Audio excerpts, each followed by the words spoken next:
Сәлем достар, сіздермен Әлім Лайф және оның жүргізушісі Әлімжан Тасболатұлы. Риядқа келуіміздің басты себебі декрешенді рематч немесе реванш қай жағынан айта берсек те болады. Бивол мен Бетербиев арасындағы төбелес болатын Риядтағы дәл осы ANB аренада, және бүгін енді дәл осы керемет бокс кешін тамашалайтын боламыз. Бивол осыдан бір жыл бұрын жіберіп алған есесін қайтарады ма, әлде Бетербиев өзінің мықты екенін тағы да дәлелдейді ма? Көрейік, дәл осы бокс атмосферасын мен сіздерге барынша жеткізуге тырысатын боламын. Олай болса достар, бізбен бірге болыңыздар. Кеттік.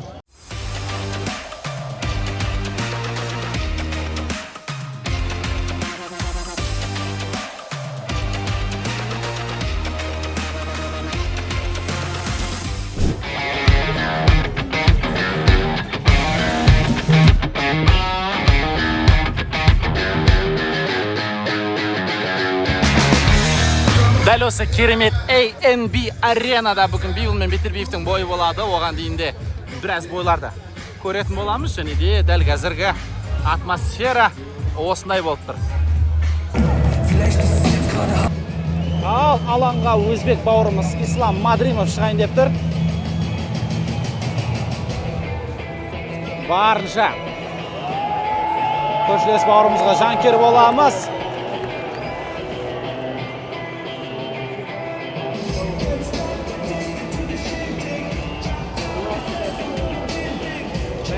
Және оның қарсыласы Ортис Джуниор. Дәл осы жігіт бүгін өзінің титулын қорғайтын болады. Ал біздің көршілес бауырымыз Ислам Мадримов осы жігітпен титулды тартып алуға барынша тырысады. Міне, алаңға қарай дәл осылай беттеп келе жатыр. Ортис Джуниордың қай жақтан екенін дәл осы әуеннің мәнерінен ақ білуге болады. Яғни сонау бір күні жылы әдемі бір Мексика елінің өкілі екенде көріп отырмыз. Түрі де бізге дәл соны айтып отыр. Және Ортис Джуниор шаршаланға беттеп келе жатыр. Оң жақта Ислам Мадримов, оның қарсыласы Ортис Джуниор. Міне, Эдди Хернің өзі де тұр мұнда. Ислам Мадримов. Міне, өзбек бауырларымызда дәл осына келген қолдауын көріп отырмыз.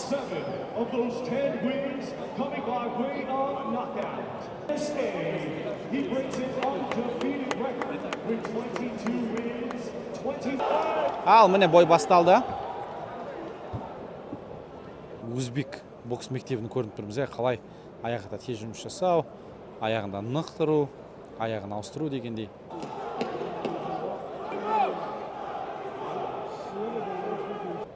Екінші раунд басталды бұл жерде. Бірінші раунд бойын барысына еді. Екі боксер да тең өнер көрсеткендей. Міне қазір Мадримов жақсы шабуылдап жатыр. Ай-ай-ай, әдемі тигізді Мадримов.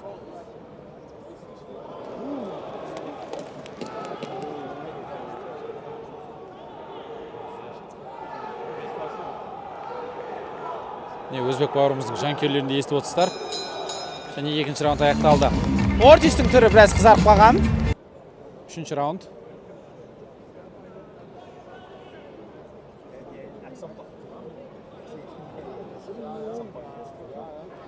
Бір, екі және бауырға ұрды деп жатқанда естіп отырмыз Мадримовтың бапкерлерінің.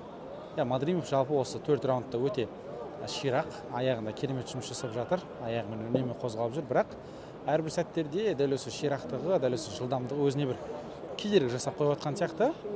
Ортис болатын болса, ортаны ұстап алған. Осы төбелестің өрбу бағытын өз қолында ұстап тұрғандай. Біз Мадримовтан енді біраз жақсы нәтиже күтеміз. Шабуылға шығып бара жатқан жерде жақсы жаппен қарсы алып алды қазір.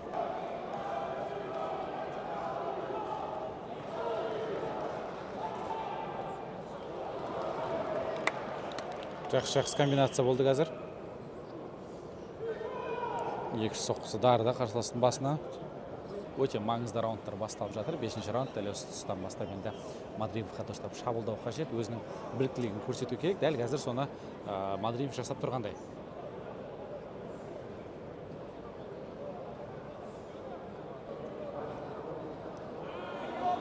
Жақсы соққылы. Екі рет бағыттаған еді, сол қолмен екеуі де қорғанысқа тиіп қалды.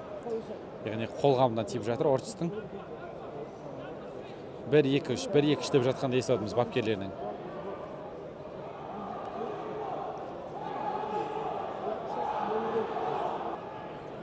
Мадримов Арсеналынан жаңа бір тәсілді алып шықты. Қазақстандық боксер Геннадий Головкиннің Triple G-дің дәл осы соққыны үстінен жасап, қақ шекесінен ұратын. Жаңа осыған дейін көрсетіп жатқан еді, бірақ қазір енді ол соққыны қолданбай жатыр.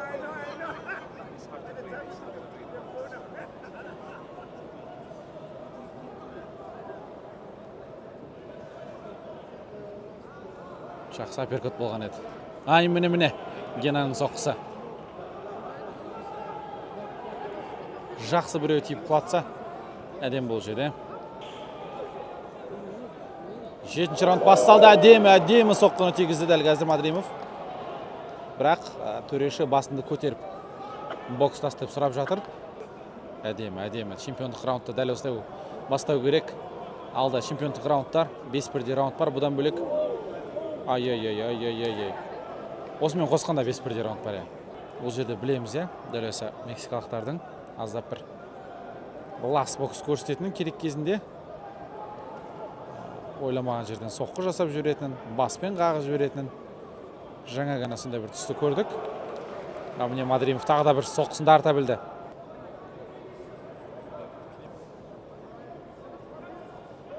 Әдемі қаша білді. Әдемі жақсы үш соққы.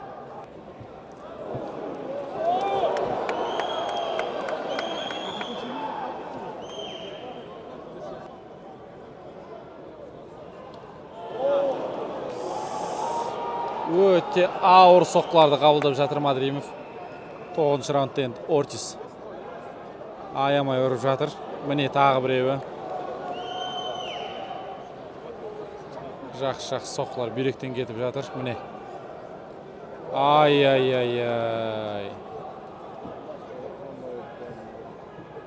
22 секунд уақыт қалды. Хорош, әдемі.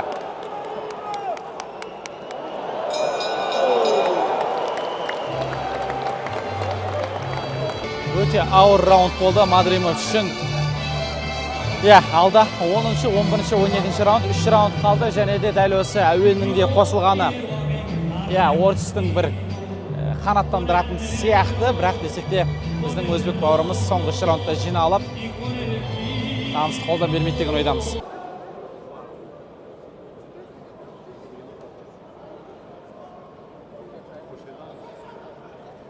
Бұлай ойнама дейді. Бұлай бокстасуға болмайды дейді, бұл футбол емес деп тұр. Ал Мадримов үшін сол бір 9-ші раунд аяқталмағандай көрінеді.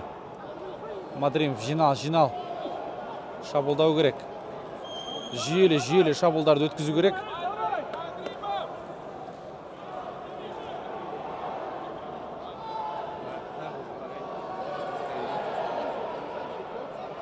Қайтадан міне.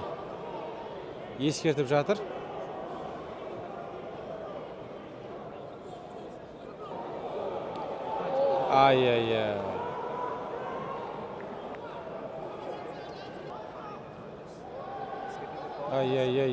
Ортис.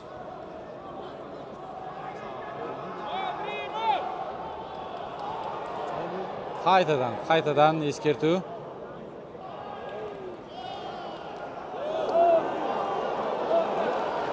Әдемі бокс кетіп жатыр. Жанкүйерлер де осындай бокс күтіп қалғанын көрсетіп жатыр.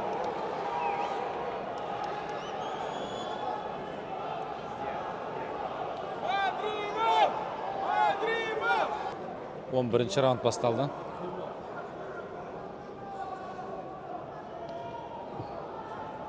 Мадримовтың көп соққылар сыртқа қарай кетіп қалып жатыр сөзінше керек. Ол дегеніміз білеміз, біраз күш кетіп қалады ол соққын жасауға.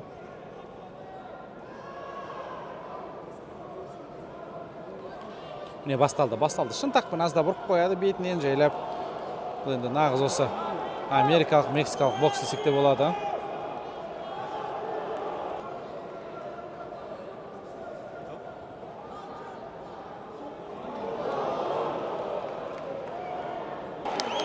Шешуші 12-ші раунд басталды.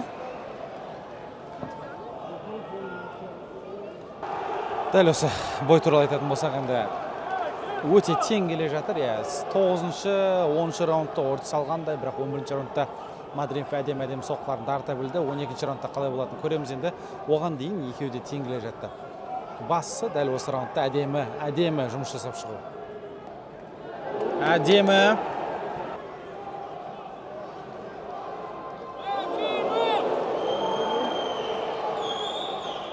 Ай, ауыр соққы өткізіп алды дәл қазір. Ішінен әдемі соққыны тағы дарта білді. Бар күшті сал керек енді Мадримовқа. Исмаил екен, сосын Ислам емес.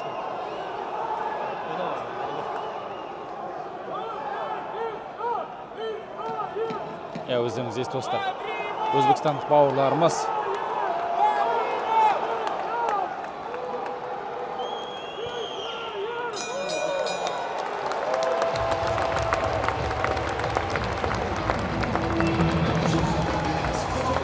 Жеңісіне сенімді Мадримов. Ортис не істейді екен. Ортис әзірше өзін қарапайым көрсетіп отыр.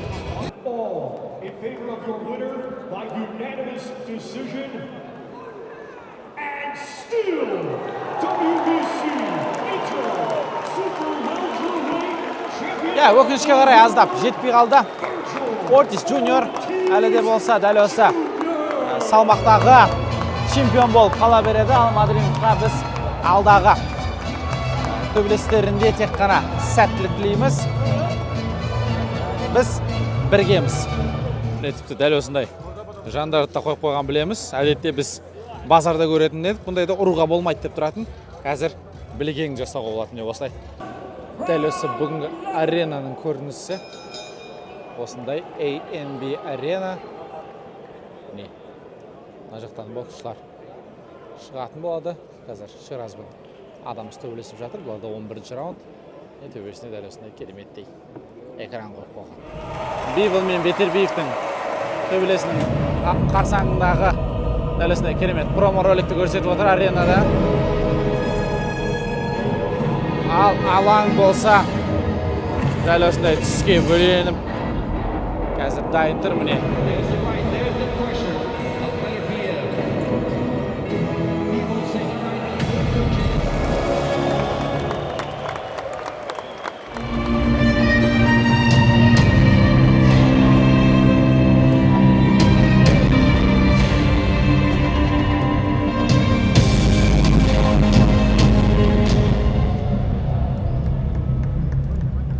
Бивол мен Бедербиев шыққан кезде тіпті періштелердің өздері таңғалады деген дәл осы жасағандай болды дәл қазір.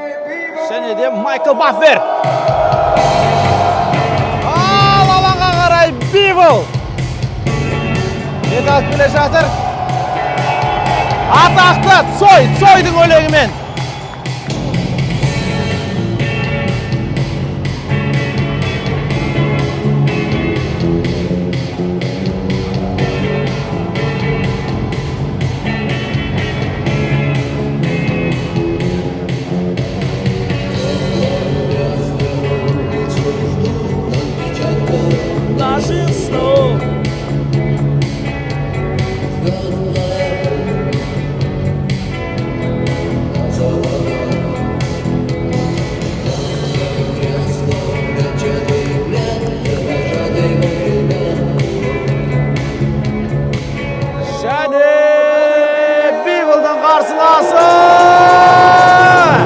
Артур Undisputed Бетербиев.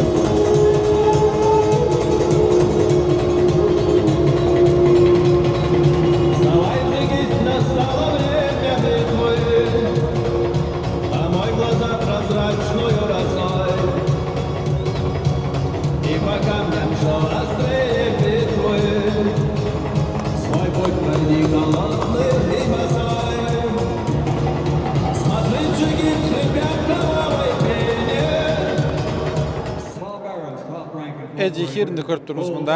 Дәл осы Matchroom боксингтің бастығы. Ал мұнда Turki dәл осы Рият сезінде ұйымдастырып жүрген араб шейхі Бивл тұр. Бивл бар жайында бүгінгі ойында бүгінгі төбелестен нәтижеге қол жеткізуге тырысады, ал оның қарсыласы міне Артур Бейтербиев бүгін 5-1 дей белбеу. Міне 1, 2, мұнда 3-ші тұр, 4-ші және 5-ші. Бесеуі дәл осы ортаға тасталынатын болады.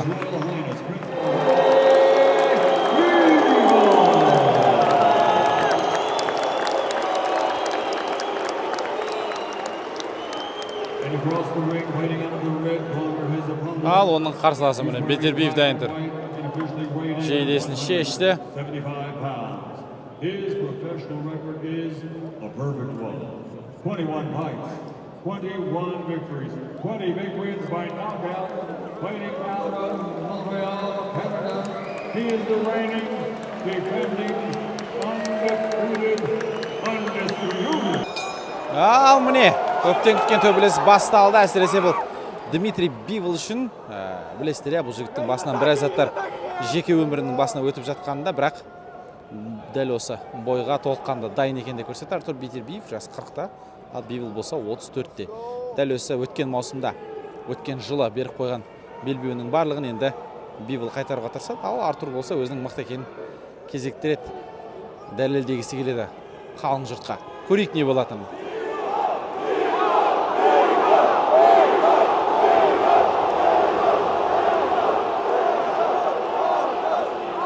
Жанкүйерлер бір 50-ге 50 бөлінді деп айтсақ та болады. 50% Бивл болса, 50% Артурға, және өте қызықты бұл жерде жанкүйерлер арасындағы да талас болатын сияқты.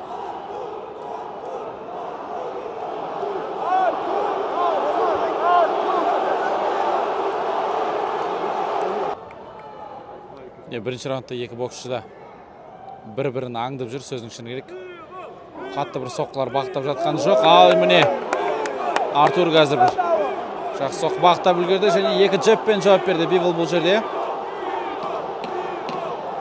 10 секунд уақыт қалғанда көріп отырмыз. Жақсы.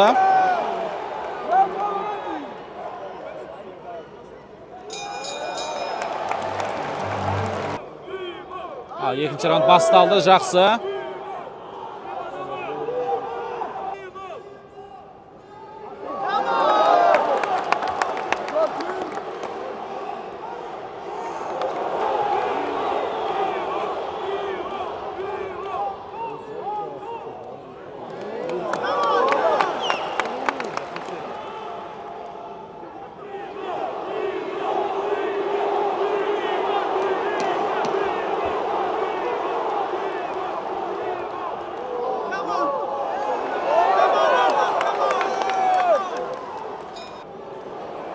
Үшінші раунд басталды.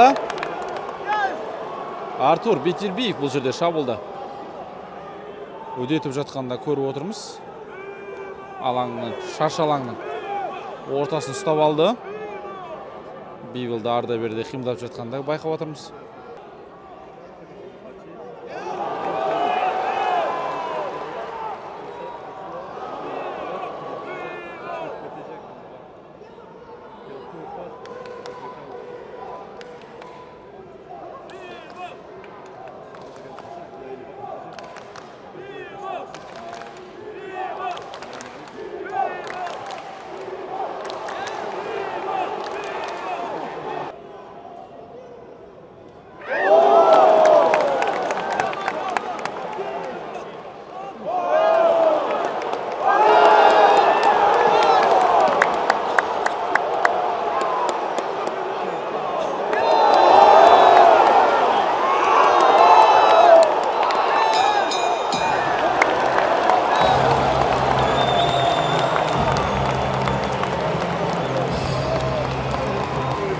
Керемет, үшінші раунд болды. Әсіресе үшінші раундтың соңғы минуты деп айтсақ болады. Боксшылар ешқашан бір-бірін аямай, ешбір аямай ашық түрде нағыз бокс болды. Қорғанысты ұмытып кетті десек те болады. Және де шақ-шақ соққыларды жеп алды, сөздің шыны керек. Бұл соққылардың қайсысы ауыр болғанын, қайсысына қандай ұпай беретін әрине төрешілер шешеді. Біз бізде алдағы қызықты 9 немесе одан да аз раунд күтіп тұрған хақ. Дәл осы. Бұл бойдағы үстемдікті өзіне алып отқанда көріп отырмыз, е. Соққылары бірден соң бірі дарып жатыр. Ал Бивол қазір қорғаныста. Бұл Биволдың тактикасы ма екен әлде, е? Қарсыласын дәл осы жұмыс жасатқызып, шаршатып алу. Сосын 7-ші раунд, 8-ші раундтан бастап қосу деген. Қарап көрейік. Десек те қазір Дмитрий қорғаныста.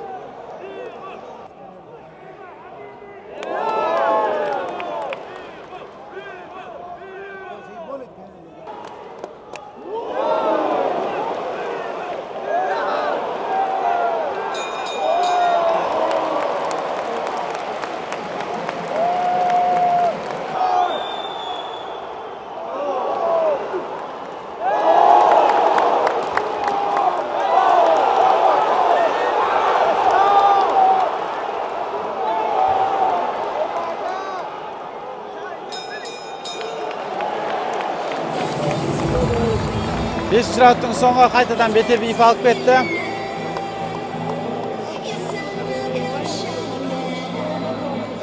Және Дмитрий Бивол дәл осы тұста. Міне байқап отсаңыздар, әрбір үзіліс сайын Биволдың аяғын дәл осылай уқалап жатқанда көріп отырмыз, яғни массаж жасап жатыр. Және Бивол болмаған жерлерде аяғынан сүрініп жатқанда байқап отырмыз. Бұл деген мүмкін Диманың бір осы төбелеске дейін аяғынан бір жарақат алған ма, немесе аяғының қазір таңда бір әлсіз дегені ма. Себебі аяқтарының мына бұлшық еттері қатып қалып жатыр, аяғы енді бітіп қалып жатыр десек те болады. Ал Артур керісінше әрбір раундтың соңында байқап отырсаңыздар 30 секундтан кейін бірден шабуылдап бастайды, бірден керемет бокстаса бастайды. Көрейік, 6-ші раундқа да келіп жеттік, яғни бүгінгі төбелесіміздің қақ ортасына келдік.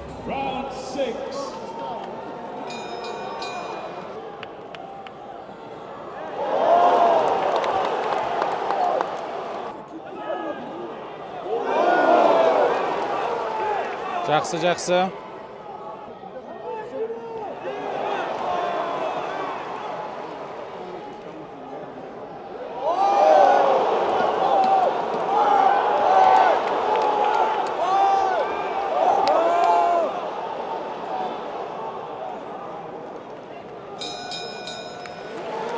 Жеті бірде раунд аяқталды. Енді дәл қазіргі таңдағы менің жеке ойыма келетін болсақ, біздің көршілес бауырымыз, яғни Дмитрий Бивол Қырғызстандық сәл ғана алда келе жатқан сияқты, бірақ Бетербиевтің де өте дөп тигізген соққылар болды. Міне дәл қазір көріп отырмыз, қабағы жарылғанда Артурдың бұл жерде.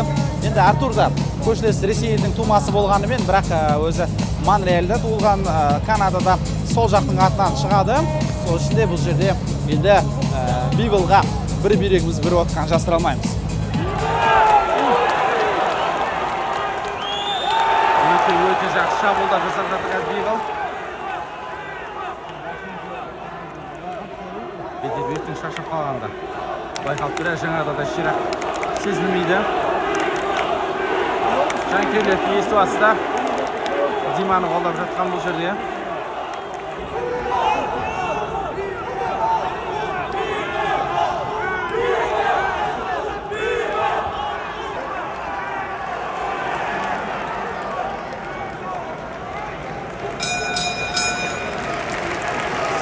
Раунд өз соңына жетті.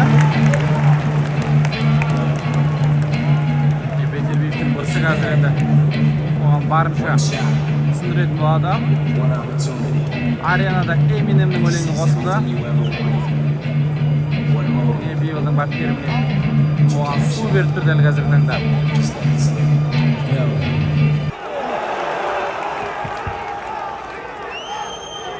9-шы раунд басталды. Нағыз чемпиондық раундтары бұл енді өздерінің жақсы білетіндей, сол 8-ден басталып чемпиондық раундтар басталады. Кім өзін жақсы көрсетеді осы жерде? Дәл сол боксшы чемпион атануға керемет мүмкіндігі бар. Естеріңізге сала кетейік, 5 бірдей белбеу, бұл жерде WBO, WBC, бүкіл барлығы бар, IBO, IBF.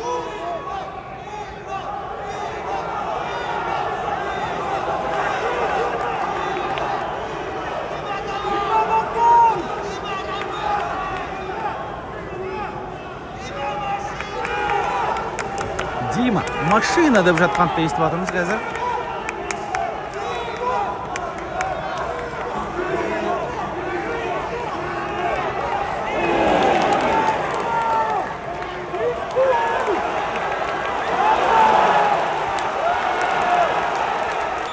Міне мұнда Биволдың секундантының қалай дайындалып жатқан көрдіңіздер. Иығын барлығын өзі босаттыр. Міне қазір шығады тағына. Дәл осы Биволдың аяғын массаж жасайды. Көрдіңіздер, бұл нағыз командалық ұжым, нағыз командалық жұмыс. Ай, керемет, жарайсың бауырым. Шешуші раундтардың бірі 10-шы раунд басталды. Дәл қазір енді Бивол сөзсіз алда сияқты. Бетербиев шаршап қалды. Ал Биволдың әрбір шабуылдары діттеген жеріне жетіп жатыр. Әрбір соққылары дәл қарсыластың басына немесе денесіне тиіп жатқанда көріп отырмыз. Және жергілікті жанкүйерлер де қырғыз бауырларымыз қанаттанып отыр қазір. Не қараңыздар. Қайтадан жаңағыда дайындалып тұр. Барлығын сезіп қараңыздар. Өзі бір бокстасып тұрғандай әрбір сәтте міне басын бұғып. Міне керемет. Ай, Дима, жарайсың. 2 раунд қалды. 11-ші және 12-ші.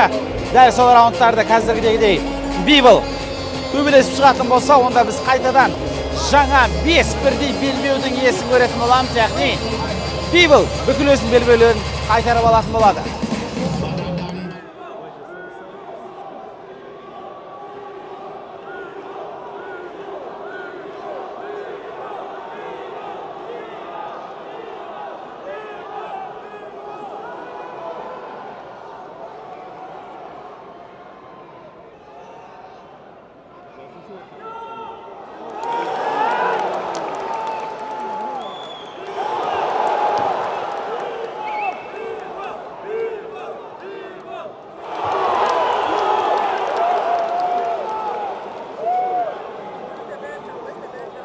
Достар, ренжімеңіздер, шынымды айтайын, маған мына жақтағы бокс қатты ұнап жатыр. Дәл осы Биволдың секундантының қалай өзін ұстап жатқаны шынымды айтсам қатты ұнап жатыр маған. 11-ші раунд аяқталды. Және Биволдың қайтадан жаңа чемпион атануына небәрі 3 минут уақыт қалған сияқты. Яғни 12-ші раундта дәл осылай жүріп шықса, Биволдың біз қайтадан 5 белбеудің чемпион атанғанын бірге тойлайтын сияқтымыз. Дәл осы жерге жиналған қырғыз бауырлар бүгін бөріктерін аспанға лақтыратын күн сияқты, бірақ десек те асықпайық. Әлі де 3 минут уақыт бар.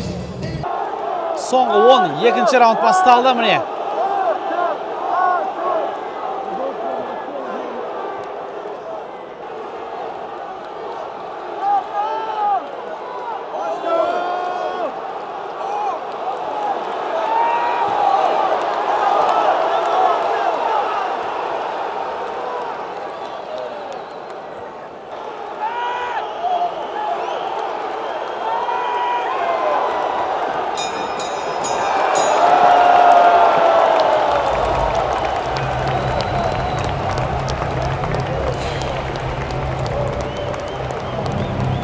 Биволдың соңғы раундта қабағын жарылып кеткенін көріп отырмыз, көзінен қан ағып жатқанын. Бірақ десек те дәл осы қан арқылы бұл жігіт бүгінгі керемет жекпе-жекте жеңіске жеткен сияқты. Менің жеке ойым. Ал қалған 3 төреші не шешеді екен, қарайық. Міне, нағыз заманауи боксшылар екеуі бір-біріне құрмет көрсетті. Екеуі бір-бірімен еркекше қол алысы. Таза бизнес, бұл таза бокс екенін түсіндірді. Енді әрі қарай төрешілердің шешімін күтеді. 114-114 a draw. Mike Fitzgerald scores the contest 116-112. Бірінші төреші тең дейді. Dion Duarte has it 115-113. And new. For the winner by majority decision. And new. Yeah! Bivol! And new champion of the world!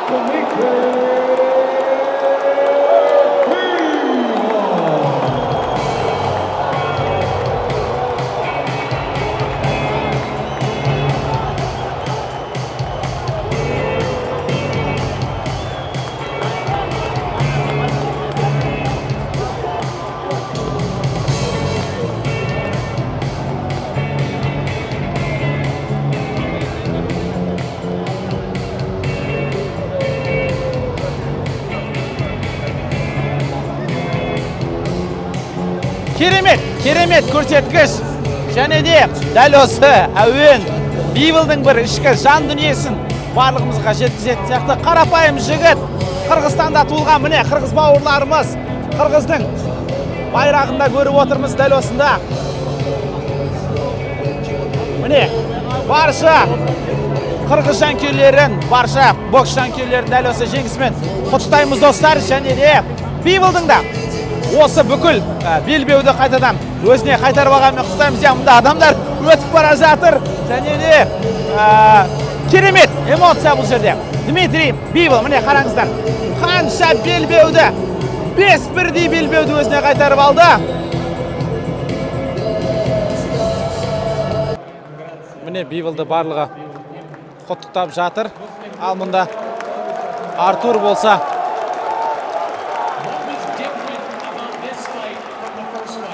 сұхбат беріп жатқанда көріп отырмыз. Достар, осымен дәл осы Сауд Арабиясындағы Рият қаласындағы ANB аренадан жасаған влогымыз өз соңына жетті. 2-1 көршілес бауырларымызға жанкүйер болдық. Өзбекстандық бауырымыз бүгін жеңіліп қалса, көршілес қырғызстандық бауырымыз, яғни Дмитрий Бивол бүгін жеңіске жетіп, барша осы біздің көршілестерімізді қуанышқа бөледі. Бивол жеңісін құтты болсын. Дәл осылай керемет шаршы алаңда өнеріңмен қуантуды әрі қарай жалғастыра бер. Және де біз енді келесі бокс турнирі ол әрине өзіміздің Жәнібек Әлімханұлы болады. Астанадан сіздерге керемет репортаж жасайтын боламыз. Олай болса достар, сіздермен бірге болған Әлім Лайф арнасының жүргізушісі Әлімжан Тасболатұлы. Сау саламатта болыңыздар. Көргендеріңіз үшін рахмет. Лайк және комментарий басыңыздар.